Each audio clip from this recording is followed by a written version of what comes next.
It may not be clear initially, but this video is about philosophy. Oh, and the space MMO Star Citizen. What does the one have to do with the other? In my previous video, I briefly expressed the hope that virtual game worlds can be used to teach us about our intuitions.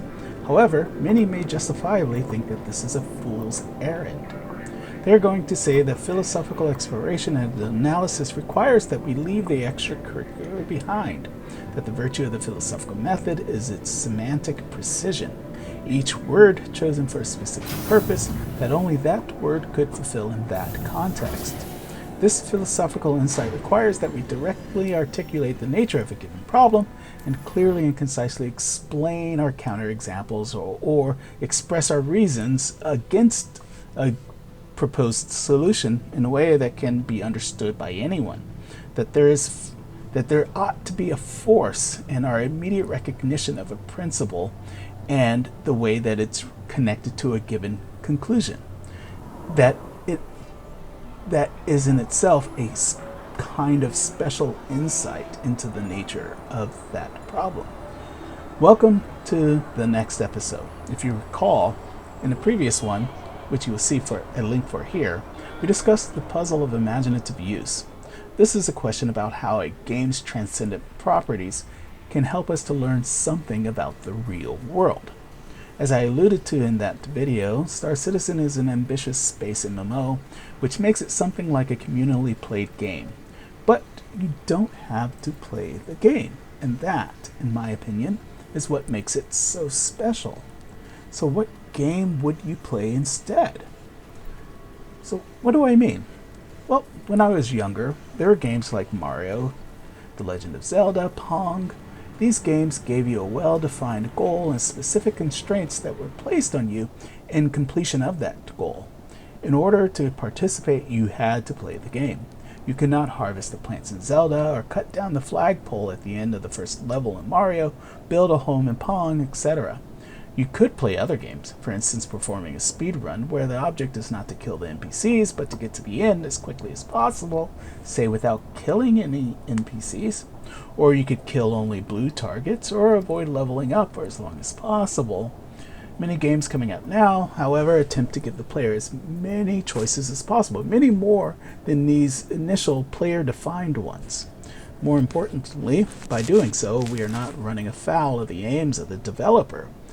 The developer wants us to define our own objectives, so these choices aren't just choices about how to progress through a given game.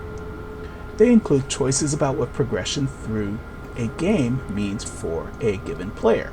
Star Citizen is very much like this.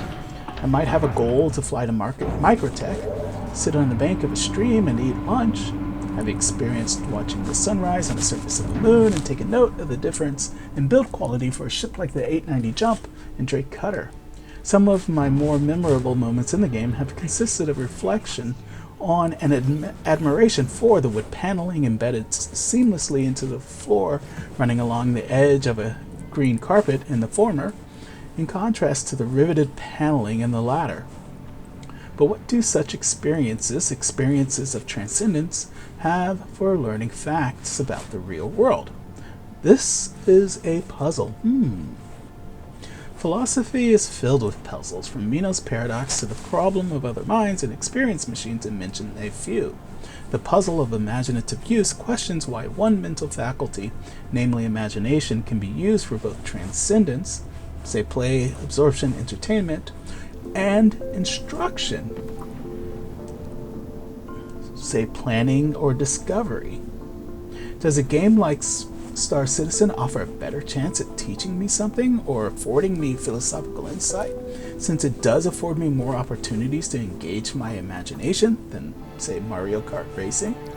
In Star Citizen, I could race, say for instance if I decided to participate in one of the yearly races on Daymar, or I could refrain from doing so and lay down in the grass and gaze up at the sky through the leaves of a forest on Microtech.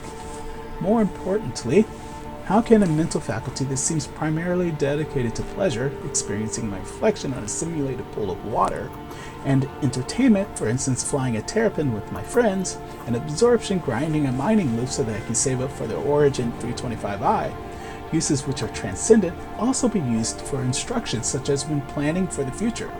What can Star Citizen teach me about the real world, the here and now, the 21st century? While I might learn what ship to purchase or discover what I might take with me when embarking on a mission in Star Citizen, say food and water, do I also learn what car I might purchase when considering a new business endeavor, or what to take with me when driving cross-country to visit in-laws in the real world?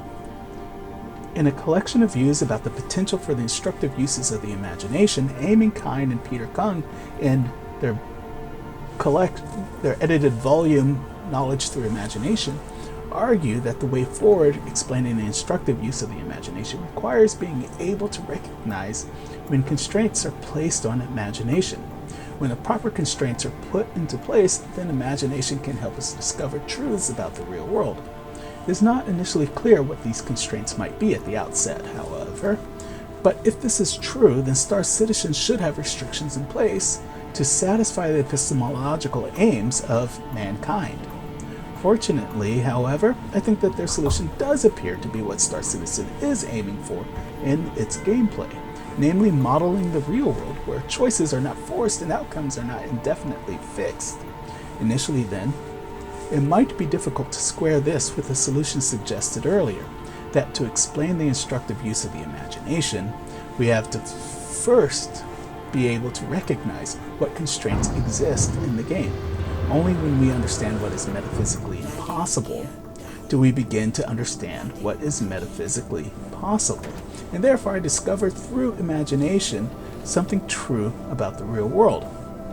Continuing on, in future videos I will explore other attempts at solving the puzzle. These include the equivocation view, 3 historical treatments including Descartes, Hume, Kant, 3 contemporary views, including Kendall Walton, some modalist views, and a mind reading, or knowledge of other minds, whichever locution you prefer. Finally, we will look at Kind and Kung's own suggested constraints and ask ourselves how these views are exemplified in the Star Citizen universe.